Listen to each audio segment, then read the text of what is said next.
Hello viewers, আসসালামু আলাইকুম। Welcome back to my channel Asha's kitchen recipe. নিয়ে আসলাম খুবই মজাদার ব্রেড কাম পুডিং। যারা ব্রেড দিয়ে পুডিং তৈরি করতে পারেন না, আশা করি আমার এই পুডিং রেসিপি দেখলে খুব সহজেই তৈরি করতে পারবেন, ফেটে যাবে না। এভাবে তৈরি করলে পারফেক্টলি খুব সহজে তৈরি করতে পারবেন। তাই চলুন দেখি কিভাবে তৈরি করতে হয় এই পুডিং। একটি পাত্র নিয়েছি, এর মাঝে আমি দুধ দিয়ে দিব। প্রথমে আমি এই দুধটাকে আগে থেকে জাল করে নিয়েছি। 1.5 কেজি পরিমাণ দুধ আমি জাল করে 1200 গ্রাম করে নিয়েছিলাম। এখন আমি সেই দুধটাকে এই পাত্রের মাঝে ঢেলে দিচ্ছি। আমি দুধ বেশি নিয়েছি, কারণ দুধটা যত বেশি জাল করা হবে, ঘন হবে, তত বেশি পুডিংয়ের স্বাদটা বাড়বে। তাই আমি একটু দুধের পরিমাণ বেশি নিয়েছি। আপনারা চাইলে 1 কেজি পরিমাণ দুধ দিয়েও করতে পারবেন। এখন আমি এর মাঝে চিনি দিয়ে দিচ্ছি হাফ কাপ। আপনারা আপনাদের মিষ্টির পরিমাণটা বুঝে কম বেশি দিতে পারেন। এখন এর মাঝে আমি হাফ কাপ গুঁড়া দুধ দিয়ে দিচ্ছি। আর গুঁড়া দুধটা দিলে দুধটা ঘন হবে, তাই গুঁড়া দুধটা আমি হাফ কাপ দিয়ে দিচ্ছি। দিয়ে এটাকে ভালো করে নেড়েচেড়ে মিশিয়ে নিতে হবে তরল দুধের সাথে, যাতে করে কোনো রকমের লাম্পস না থাকে। এখন আমি চুলার গ্যাসটাকে অন করে নিয়েছি। এখন আমি এটাকে ভালো করে নেড়ে চেড়ে আরও 20 মিনিট জাল করে নিব, যাতে করে দুধটা আরও বেশি ভালো ঘন হয়। আর দুধটা যত ঘন হবে, পুডিংয়ের স্বাদটা কিন্তু তত ভালো হবে।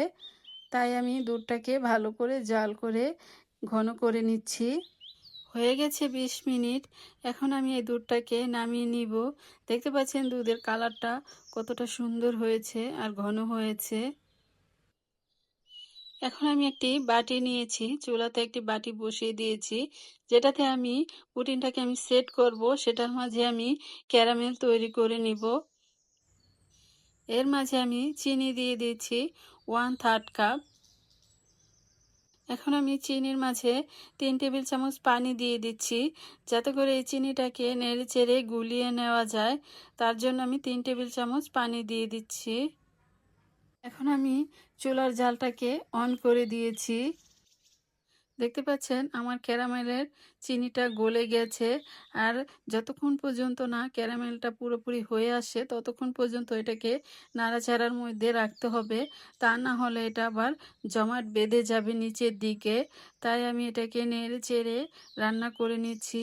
আর যতক্ষণ পর্যন্ত না এটা খয়েরি কালার কিংবা ব্রাউন কালার হয়ে আসে, ততক্ষণ পর্যন্ত এটাকে রান্না করে নিতে হবে। আমার ক্যারামেলটি হয়ে গেছে, দেখতে পাচ্ছেন আমার ক্যারামেলের কালার কফি কালারের মতো হয়ে গেছে, পুরোপুরি খয়েরি কালার হয়েছে, যাতে ডার্ক কালো হয়ে না যায়। তাই এ পর্যায়ে আমি চুলাটাকে অফ করে দিয়েছি আগে থেকেই। এখন আমি চুলার মাঝে রেখে একটু কিছুক্ষণ কফি কালারের মতো করে নিব। এখন আমি এখানে একটি মিক্সিং জার নিয়েছি, এর মাঝে আমি পাউরুটি দিয়ে দিব। মাঝারি সাইজের একটি পাউরুটি নিয়েছি। আর পাউরুটির সাইডের যে ব্রাউন কালার আছে, সেটা সহকারে আমি ছিঁড়ে ছিঁড়ে ছোট ছোট করে টুকরো করে এই মিক্সিং জারের মাঝে দিয়ে ব্লেন্ড করে নিব। সবগুলো পাউরুটি একসাথে ব্লেন্ড করা যাবে না, তাই এটাকে আমি দুই ভাগে ভাগ করে ব্লেন্ড করে নিয়েছি। দেখতে পাচ্ছেন আমি একটি বাটিতে 4টি ডিম নিয়েছি। আর এই ডিমগুলোকে আমি একটি মিক্সিং জারের মাধ্যমে এগুলোকে ব্লেন্ড করে নিব। হয়ে গেছে আমার ব্লেন্ড করা। এখন আমি সব কিছু একসাথে মিশিয়ে নিব। আমি যে দুধটাকে আগে থেকে জাল করে নিয়েছিলাম, সেটা কুসুম গরম থাকা অবস্থায় সব কিছু একসাথে মিশিয়ে নিতে হবে। এই দুধের মাঝে এখন আমি আগে থেকে সেই ডিমের যে মিশ্রণটা তৈরি করেছিলাম, সেটাকে এখন দিয়ে দিচ্ছি, দিয়ে ভালো করে নেড়ে নিচ্ছি। এখন আমি সেই বেড যে গুঁড়ো করে রেখেছিলাম, সেই বেডটাকে দিয়ে দিচ্ছি। অল্প অল্প করে বেডের গুঁড়োগুলো দিতে হবে, যাতে করে দলা পেকে না থাকে। তাই আমি সবগুলো ব্রেড দিয়ে ভালো করে নেড়ে চেড়ে নিচ্ছি।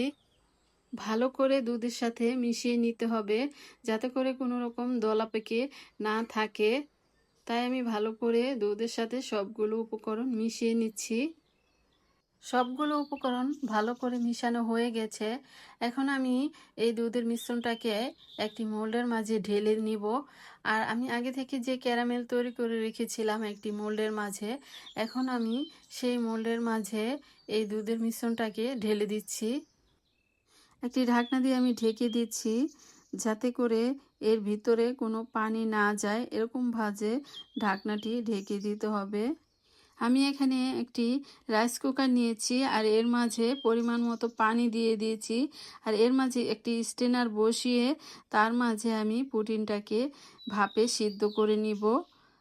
আমি পুডিংটাকে রাইস কুকারের মাধ্যমে ভাপে সিদ্ধ করে নিব। আপনারা চাইলে কিন্তু চুলাতেও পানি দিয়ে এই পুডিংটাকে সিদ্ধ করে নিতে পারেন।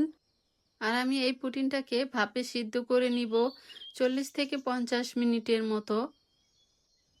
এখন পুডিংটাকে ঢাকনা দিয়ে উপর থেকে ঢেকে দিব। আর এর মাঝে একটি ছিদ্র আছে, সেই ছিদ্রটাকে আমি ঢেকে দিব। সামান্য টিস্যু পেপার দিয়ে আমি এই ছিদ্রটাকে ঢেকে দিচ্ছি। হয়ে গেছে আমার পুডিংটি। আমি পুডিংটি আগে থেকে নামিয়ে ঠান্ডা করে বাহিরে রেখে 1 ঘন্টার মতো রেখেছিলাম।